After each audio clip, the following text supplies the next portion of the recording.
Good morning students. आज के इस वीडियो लेक्चर में मैं आपको ये बताऊंगी कि कार्बोक्सिलिक एसिड्स जो है, नेम से पता चल रहा है they are acidic in nature. तो हम इसकी एसिडिक स्ट्रेंथ डिस्कस करेंगे कि why it is acidic in nature, why it is more acidic than phenols and alcohols, and what is effect of substituents on acidity of carboxylic acids। तो ये सारी चीज़ें हम आज के इस वीडियो लेक्चर में डिस्कस करेंगे।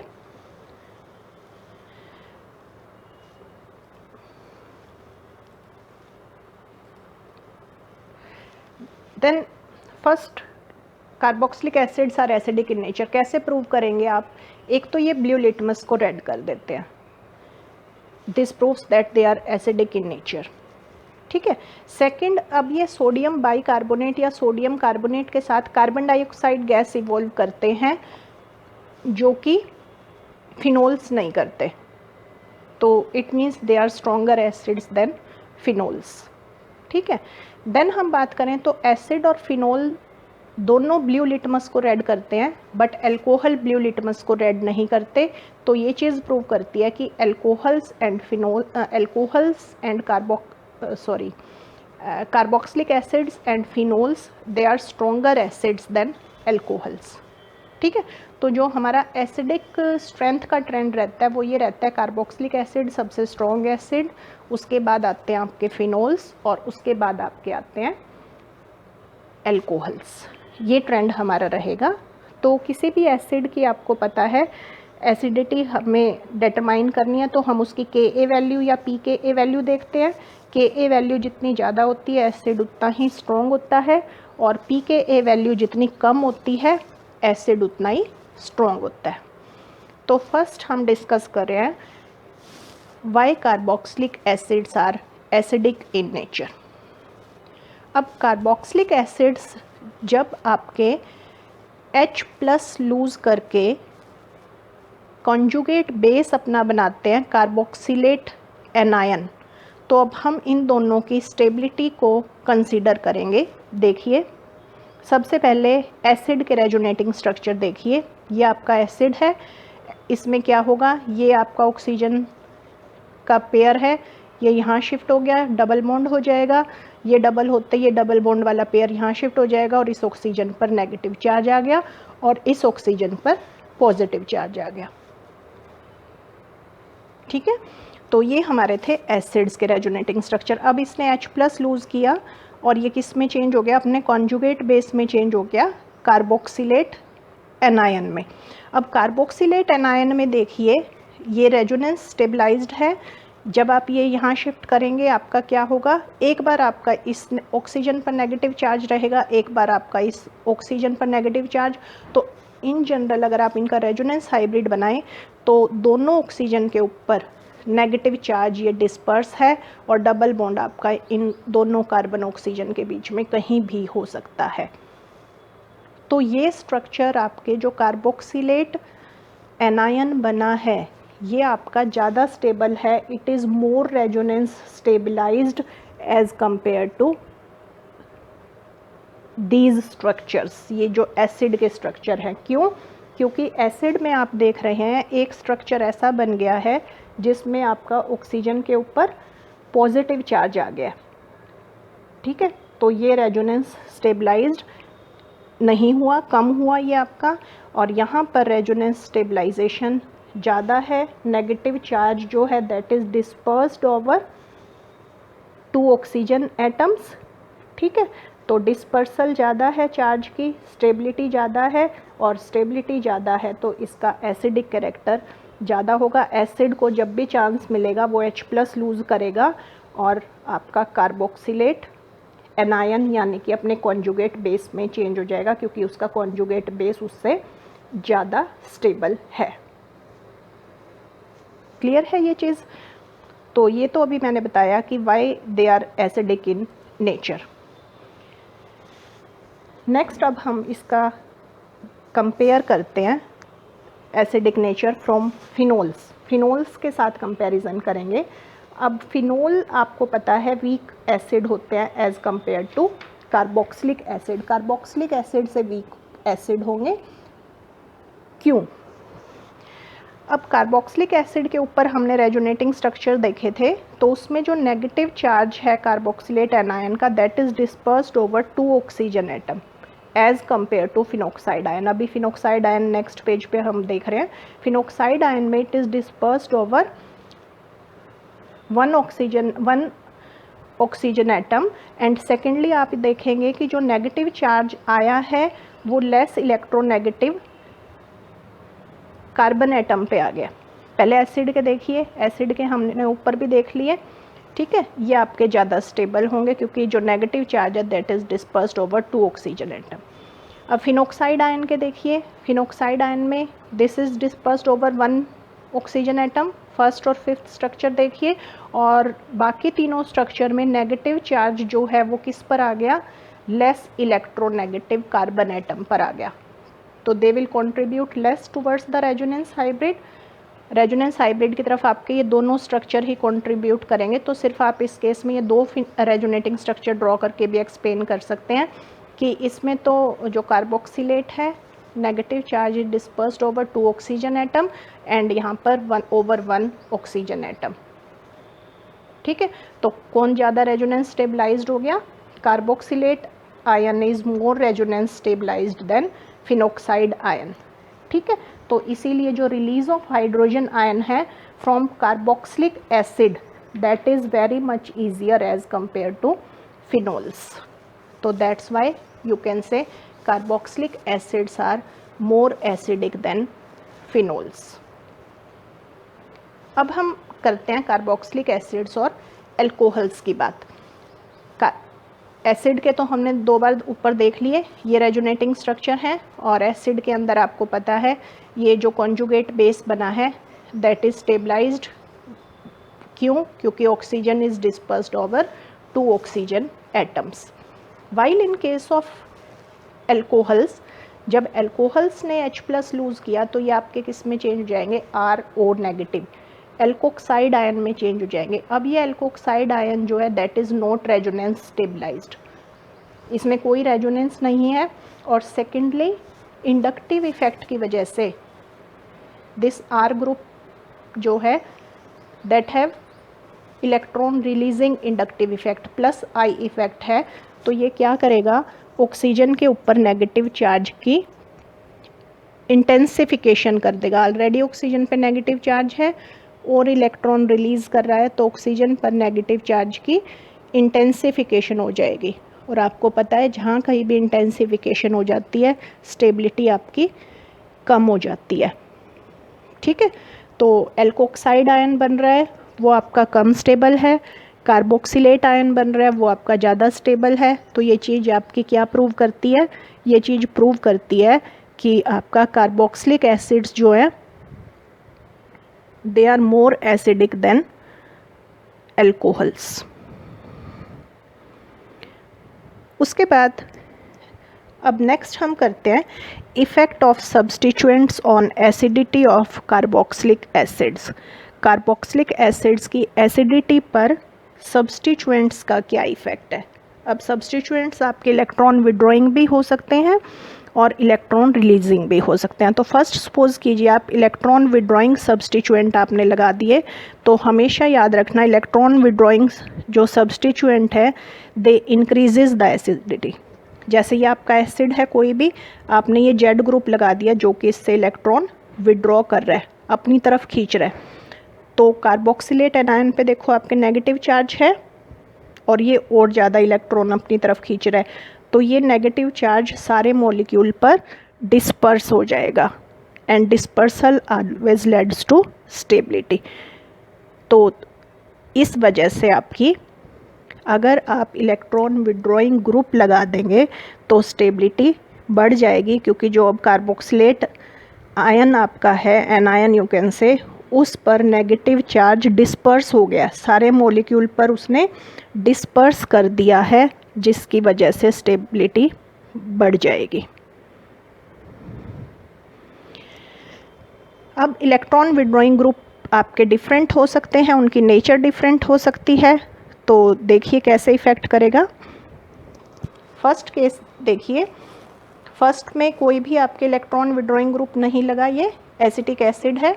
सेकंड में आपके 1 लगा दिया है आपने, थर्ड में 2 लगा दिए हैं, और फोर्थ केस में आपने 3 लगा दिया। तो आपने ध्यान रखना है जितने आपके इलेक्ट्रॉन विड्रॉइंग ग्रुप का नंबर ज़्यादा होता जाएगा, greater the number of electron withdrawing substituents, more will be the dispersal of charge and stronger will be the acid.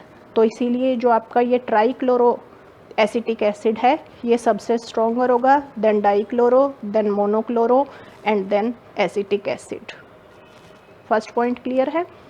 Second में मैंने ये दिखाया है आपके कि जितना ये आपका ग्रुप प्रेजेंट है इलेक्ट्रॉन विड्रॉइंग ग्रुप, उसका डिस्टेंस बढ़ता जाएगा फ्रॉम द कार्बोक्सिल ग्रुप।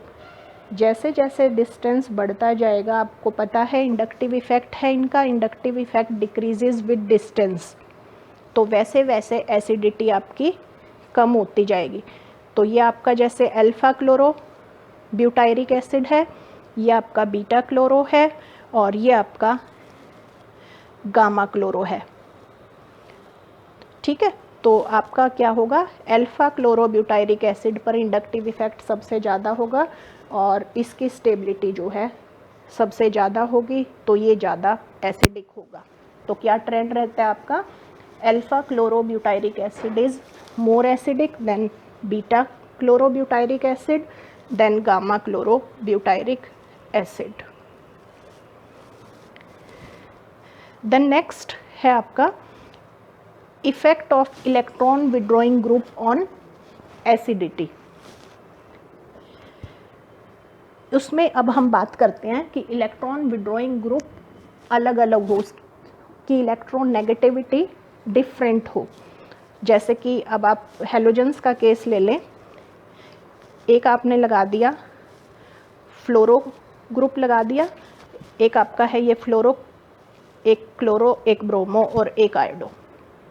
तो अब कैसे होगा, अब जितनी ज़्यादा इलेक्ट्रॉन नेगेटिविटी होती है इलेक्ट्रॉन विड्रॉइंग ग्रुप की, उतनी ही एसिडिटी ज़्यादा होती है। ठीक है, क्योंकि नेगेटिव आई इफेक्ट किसका ज़्यादा होता है, फ्लोरीन का ज़्यादा होता है, then chlorine, then bromine and then iodine. तो इसी वजह से जो फ्लोरो एसिटिक एसिड है वो आपका ज़्यादा स्ट्रॉन्ग होगा as compare to chloro bromo acid, as compare to bromo, as compare to iodo. Iodo acetic acid आपका सबसे वीक होगा एंड फ्लोरो एसिटिक एसिड आपका सबसे स्ट्रॉन्ग होगा। ठीक है, तो इन जनरल आपने देखा जो एसिडिक स्ट्रेंथ है कार्बोक्सिलिक एसिड की, that is directly proportional to stability of conjugate base. Conjugate base आपने देखना है, अगर वो स्टेबल जितना ज़्यादा है उतना ही ज़्यादा एसिडिक होगा। जैसे कार्बोक्सिलेट एनायन आपका ज़्यादा स्टेबल था, then phenoxide and then alkoxide, तो आपका एसिडिक स्ट्रेंथ जो है वो यही रही, एसिड सबसे ज़्यादा strong, then phenol and then alcohols. And strength of electron withdrawing group ये हमने ऊपर देखा, स्ट्रेंथ फ्लोरो आपके ज़्यादा होंगे acidic as compare to chloro bromo iodo. And number में हमने ऊपर देखा था अभी कि ट्राईक्लोरो एसिटिक एसिड जो है आपका वो स्ट्रॉन्गर होता है डाईक्लोरो से, और डाईक्लोरो स्ट्रॉन्गर होता है मोनोक्लोरो से। ठीक है,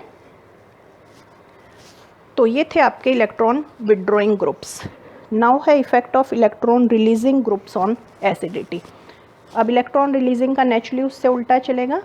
इलेक्ट्रॉन रिलीजिंग ग्रुप क्या करेंगे, कार्बोक्सिलेट एनायन पे ऑलरेडी नेगेटिव चार्ज है और ज़्यादा नेगेटिव चार्ज रिलीज़ करेंगे, उसके ऊपर इलेक्ट्रॉन डोनेट कर रहे हैं वो, तो जिसकी वजह से चार्ज एक्यूमुलेशन हो जाएगी, और एक्यूमुलेशन से हमेशा डिस्टेबलाइजेशन हो जाती है, और जिससे आपकी क्या होगा, कार्बोक्सिलेट आयन की स्टेबिलिटी कम तो एसिडिटी भी कम।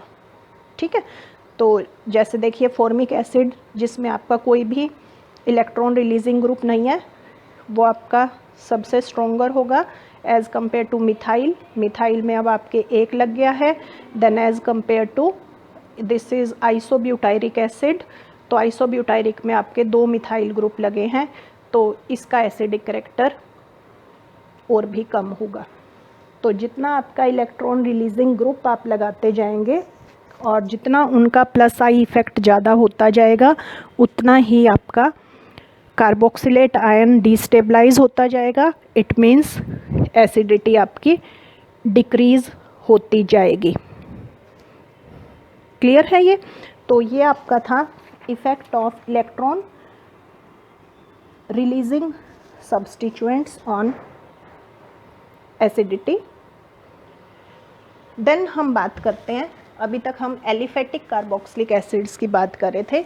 Next we move on to aromatic carboxylic acid. अब एरोमेटिक कार्बोक्सिलिक एसिड्स में आपके क्या है, they are more acidic than saturated aliphatic carboxylic acid. Aliphatic से आपके ज़्यादा एसिडिक होंगे। क्यों ज़्यादा एसिडिक होंगे? क्योंकि जो फिनाइल ग्रुप का इलेक्ट्रॉन डोनेटिंग इफेक्ट है वो एल्काइल ग्रुप से कम होता है। अभी मैंने ऊपर बताया था जितना इलेक्ट्रॉन डोनेटिंग यानी कि जितना प्लस आई इफेक्ट बढ़ता जाएगा उतनी आपकी एसिडिटी डिक्रीज होती जाएगी। तो देखिए ये फर्स्ट केस, ये बेंजोइक एसिड बनाया है। बेंजोइक एसिड का लेस इलेक्ट्रॉन डोनेटिंग इफेक्ट है, यानी जो प्लस आई इफेक्ट है वो वीक है as compare to this alkyl group. ठीक है, तो उससे क्या होगा, आपका फिनाइल ग्रुप है यानी कि आपका बेंजोइक एसिड है वो आपका स्ट्रोंगर हो जाएगा than this aliphatic carboxylic acid. अगर एसिटिक एसिड की भी बात करूं तो मैं एसिटिक एसिड से बेंजोइक एसिड आपका ज़्यादा स्ट्रोंगर होता है। ठीक है, देन अगर हम फॉर्मिक एसिड की बात करें तो अब फॉर्मिक एसिड में अब आपको पता है कोई भी इलेक्ट्रॉन डोनेटिंग ग्रुप प्रेजेंट नहीं है। इन दोनों में प्रेजेंट था, बेंजोइक में और एसिटिक में, तो फॉर्मिक में नहीं है, तो नेचुरली फॉर्मिक आपका सबसे ज़्यादा एसिडिक होगा। देन उसके बाद आपका आएगा बेंजोइक एसिड, देन आपका आएगा एसिटिक एसिड। ठीक है, तो फॉर्मिक आपका एसिड जो है वो ज़्यादा एसिडिक होता है बेंजोइक से, और बेंजोइक आपका ज़्यादा एसिडिक होता है एसिटिक से। देन हम आते हैं, अगर हम यहाँ पर सब्स्टिट्यूशन कर दें, एरोमेटिक कार्बोक्सिलिक एसिड में हम सब्स्टिट्यूशन कर दें तो क्या इफ़ेक्ट होता है। यहाँ पर भी फर्स्ट इफ़ेक्ट आपका सेम है कि इलेक्ट्रॉन डोनेटिंग आप सब्स्टिट्यूएंट्स लगा देंगे तो एसिडिटी आपकी डिक्रीज़ हो जाएगी। क्यों? क्योंकि इलेक्ट्रॉन डोनेटिंग जो सब्स्टिट्यूएंट लगा देंगे वो कार्बोक्सिलेट आयन को डिस्टेबलाइज कर देंगे और एसिडिटी को डिक्रीज़ कर देंगे। और इलेक्ट्रॉन विड्रॉइंग ग्रुप अगर आप लगा देंगे तो वो कार्बोक्सिलेट आयन को स्टेबलाइज कर देंगे और एसिडिटी को इंक्रीज कर देंगे। ठीक है, देन यहाँ पोजीशन पे भी डिपेंड करेगा कि वो ऑर्थो पे हैं, मेटा पे हैं या पैरा पे हैं। अब एसिड वीकनिंग, ये आपका मेन पॉइंट है, इसको ध्यान से पढ़ो। Acid weakening effect of electron donating group. Electron donating group acidic strength को कम करते हैं ना, और यू कैन से acid strengthening effect of electron withdrawing group. Electron withdrawing group acid strength को बढ़ाते हैं। तो ये इफेक्ट आपका पैरा पोजीशन पे ज़्यादा प्रोनाउंस होता है as compare to meta position. यानी कि अगर कोई इलेक्ट्रॉन रिलीजिंग ग्रुप आप लगा रहे हो तो पैरा की एसिडिटी ज़्यादा कम होगी, और अगर आप इलेक्ट्रॉन विड्रॉइंग लगा रहे हैं तो पैरा की एसिडिटी भी ज़्यादा होगी देन मेटा। ये चीज़ आपने ध्यान देनी है।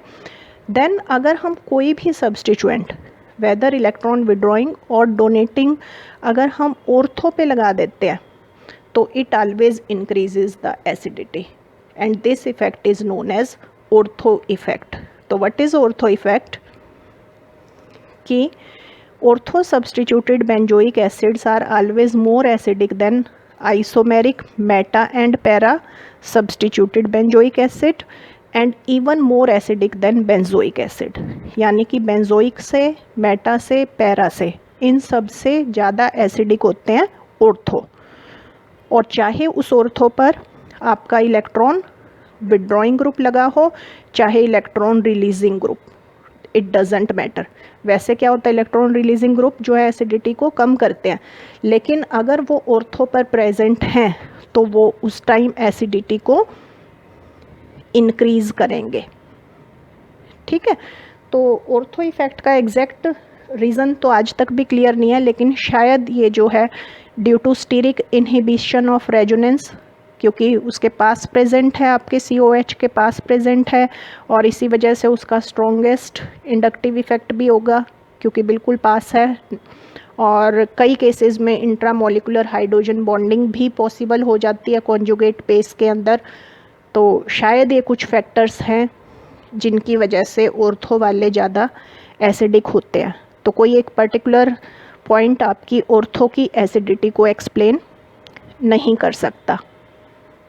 ठीक है, तो ये देखिए ओवरऑल स्लाइड में मैंने ये दिखाया है कि बेंजोइक एसिड की आपकी कम होगी, ऑर्थो पर आप कोई भी ग्रुप लगा दें। ये जेड आपका इलेक्ट्रॉन विड्रॉइंग भी हो सकता है या रिलीजिंग भी हो सकता है, और मेटा की और पैरा की हमेशा कम होगी ऑर्थो से।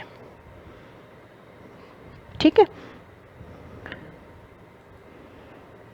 देन एक केस मैंने आपका इलेक्ट्रॉन रिलीजिंग ग्रुप का लिया है, एक इलेक्ट्रॉन विड्रॉइंग का। तो पहले इलेक्ट्रॉन रिलीजिंग ग्रुप में देखिए, मिथाइल ग्रुप लगाया है मैंने ऑर्थो पे, मेटा पे और पैरा पे। तो नो डाउट आपका क्या ऑर्डर रहेगा, ऑर्थो वाला तो सबसे ज़्यादा होगा। तो ऑर्थो वाला बेंजोइक एसिड से आपका पहले आएगा, ऑर्थो आ गया, देन बेंजोइक आएगा, देन मेटा एंड पैरा आएंगे। मेटा पैरा बाद में क्यों आएंगे, क्योंकि आपने इलेक्ट्रॉन रिलीजिंग ग्रुप लगा दिया, और इलेक्ट्रॉन रिलीजिंग ग्रुप आपके एसिडिटी को कम करते हैं। अब मेटा आपके ज़्यादा पास है, इंडक्टिव इफेक्ट का ज़्यादा आपके रहेगा, प्लस आई इफेक्ट ज़्यादा होगा as compare to para. Para में प्लस आई कम हो जाएगा क्योंकि दैट डिक्रीजेज विद डिस्टेंस। तो इलेक्ट्रॉन रिलीजिंग में क्या ट्रेंड रहेगा आपका, ऑर्थो, देन उसके बाद बेंजोइक एसिड, देन उसके बाद आपका आएगा मेटा, एंड देन आएगा आपका पैरा। ठीक है, इसी तरह एक केस लेते हैं इलेक्ट्रॉन विड्रॉइंग ग्रुप का।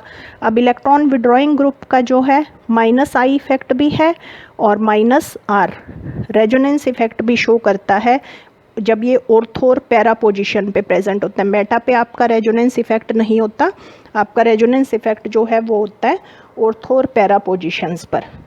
तो वहाँ पर अब ये इसकी एसिडिक स्ट्रेंथ को इंक्रीज़ करेंगे।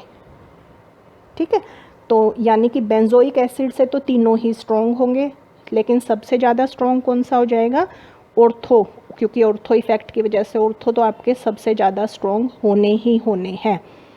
देन आपके पैरा और मेटा में पैरा नाइट्रोबेंजोइक एसिड अब आपका ज़्यादा स्टेबल होगा, क्योंकि पैरा नाइट्रोबेंजोइक एसिड में नेगेटिव आर इफेक्ट यानी कि कैसे नेगेटिव मीजोमेरिक इफेक्ट आपका रोल प्ले कर रहा है, और जिसकी वजह से पैरा नाइट्रोबेंजोइक एसिड की एसिडिटी ज़्यादा हो जाएगी मेटा से, जिसमें कि सिर्फ नेगेटिव आई इफ़ेक्ट है, और पैरा में नेगेटिव आई भी है आपके और नेगेटिव आर भी है। तो दोनों इफ़ेक्ट हैं, तो इसीलिए आपका ये पैरा वाला strong as compare to Meta.